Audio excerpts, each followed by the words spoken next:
எண்ணம், சிந்தனை, சொல், செயல் இப்படிதான் டெவலப் ஆகுமா.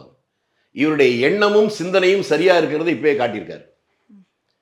வந்த உடனே அவர் முதலா சொன்னதே, நான் எந்த காலத்திலும் இந்த பதவியை வைத்துக் கொண்டு ஊழல் செய்ய மாட்டேன், லஞ்சம் வாங்க மாட்டேன், என்னோடு இருக்கிறவர்களே அதை வாங்க அனுமதிக்க மாட்டேன், என் கட்சிக்காரர்களே அதை தவறை செய்தாலும் அவர்கள் மீது கடும் நடவடிக்கை எடுப்பேன், என் ஆட்சியில் அதிகாரத்தில் இருக்கிறவர்கள் இப்படி ஊழல் செய்கிறார் என்று தெரிந்தால் அவர்கள் மீது கடும் நடவடிக்கை எடுப்பேன். இதுவரை யாரும் சொல்லாம ஒரு வித்தியாசமா சொல்றாருல்ல, அந்த நல்ல எண்ணத்துக்கு நாமும் பலம் சேர்ப்போம். செயல்பாடுகள்ல அதே மாதிரி வந்தோடனே அவங்க கட்சிக்காரங்க 2-3 இடத்துல தப்பு பண்ணாங்கன்னு தெரிஞ்ச உடனே கட்சியை விட்டு நீக்கிட்டார. இது அவருடைய சொல்லும் செயலும் ஒன்னா இருக்குன்னு தெரியுது.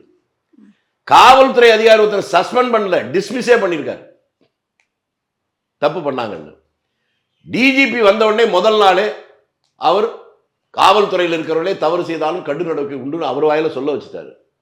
ஆக சீரழிந்து சின்னாபின்னப்பட்டு போன தமிழ்நாட்டு அரசு நிர்வாகத்தை சரி செய்வதற்கான நினைப்பும் முனைப்பும் அவரிடத்தில் இருக்கிறது என்பது தெரிகிறது.